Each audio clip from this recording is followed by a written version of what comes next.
Existem muitas plantas ornamentais que são tóxicas para cães e gatos, mas existem três espécies que são especialmente tóxicas e que podem ser letais para esses animais. Meu nome é Thalita Nader, sou médica veterinária, trabalho com homeopatia e fitoterapia e é sobre isso que a gente vai falar nesse vídeo de hoje. Vou começar com uma planta muito comum aqui na região que eu vivo, que é no interior de São Paulo, que se chama cica. Inclusive o nome científico dessa planta é Cica revoluta, e aqui nós chamamos popularmente como cica mesmo. É uma planta ornamental com extremo grau de toxicidade para mamíferos de uma forma geral. As sementes, elas terão uma quantidade maior de substâncias tóxicas, portanto, os animais que ingerirem as sementes, eles terão um quadro ainda mais severo de intoxicação pela quantidade excessiva da sua substância tóxica, que se chama cicacina, que é um glucosídeo altamente tóxico, e nessas intoxicações agudas, 70% dos casos evoluem para letalidade, evoluem para a morte do animal. Então, o que a gente observa nesses animais? Inicialmente, severas alterações gastrointestinais, seguidas de alterações neurológicas. Então, esses animais terão vômitos e diarreias profusas e, em seguida, apresentarão quadros convulsivos, certo?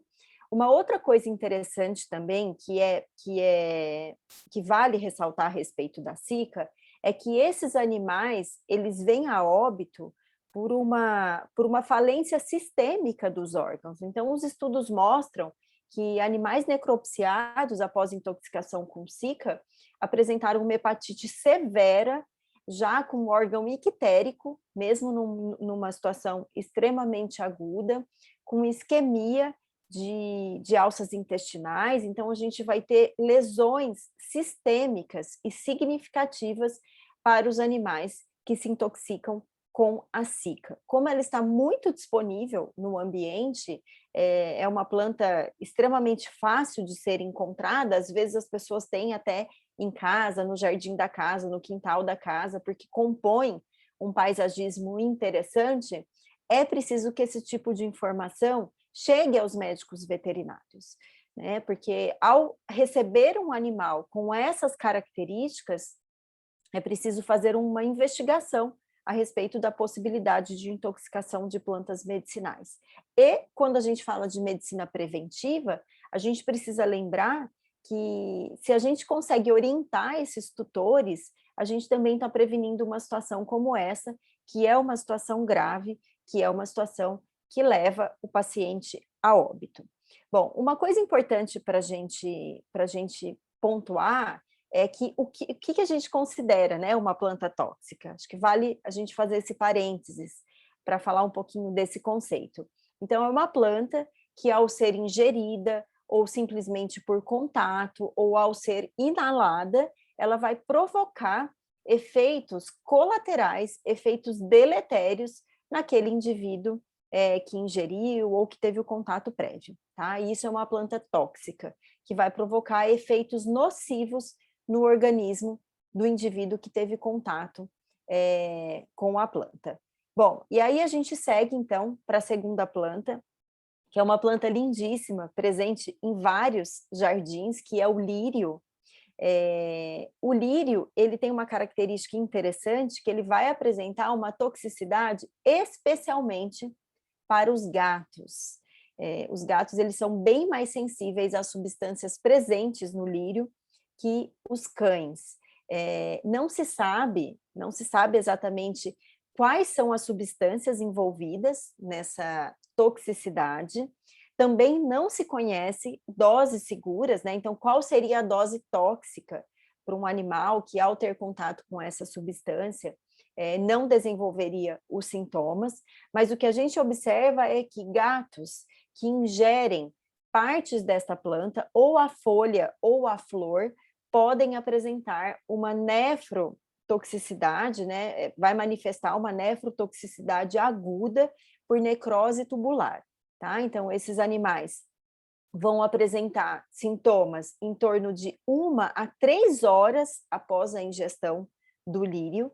Sintomas gastrointestinais estarão sempre presentes, uma vez que essa é a via de entrada das substâncias tóxicas e o organismo, no mecanismo de compensatório, né, no mecanismo de proteção, vai acionar ali os mecanismos depurativos de vômito e diarreia na tentativa de eliminar a substância, além do processo inflamatório que essas substâncias causam nessas mucosas. Então, vômito, diarreia, anorexia, poliúria, polidipsia e pode ter ataxia, desorientação e sintomas neurológicos. Nos exames convencionais, né, nos exames que a gente pede, a gente já vai observar uma azotemia significativa, uma creatinina muito alta e proteinúria e glicosúria na urina.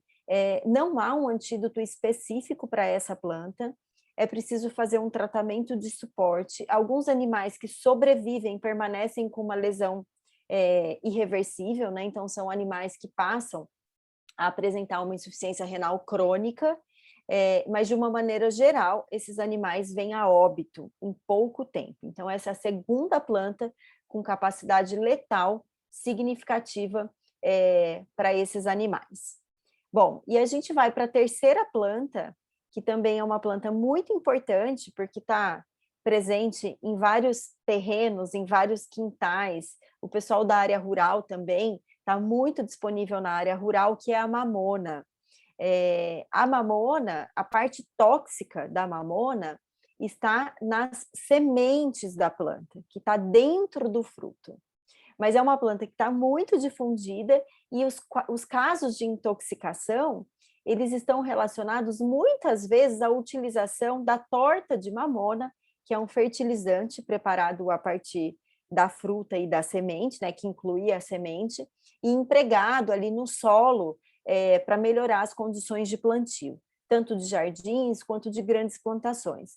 Então, os relatos de caso que nós temos em relação à mamona são de animais que comeram, né, que tiveram acesso a essa torta de mamona, e os animais rapidamente evoluíram os sintomas e o desfecho também é o óbito, devido aos componentes tóxicos ali presentes. Vale lembrar que o óleo de mamona tem excelentes atividades terapêuticas, anti-inflamatórias, para controle de dor, cicatrizante, mas não tem também indicação para uso em animais, uso oral, ok? Então, se utilizarmos óleo de mamona topicamente para esses animais, a gente inclusive tem que cuidar para que não haja ingestão dessa substância. Bom, então acho que a gente encerra esse vídeo de hoje com essas 3 plantas que estão amplamente disponíveis nos nossos ambientes, no ambiente doméstico, no ambiente urbano, no ambiente rural, e que podem colocar em risco a vida dos nossos animais. Caso queiram saber mais detalhes, a gente tem um curso que a gente fala sobre fitoterapia veterinária, que é o Fitovet. Vamos dos princípios à prescrição. Qualquer coisa, clica no link aqui abaixo e que te direciona para o nosso site, que tem um vídeo que eu explico em detalhes o que é nosso curso e o que você vai encontrar por lá.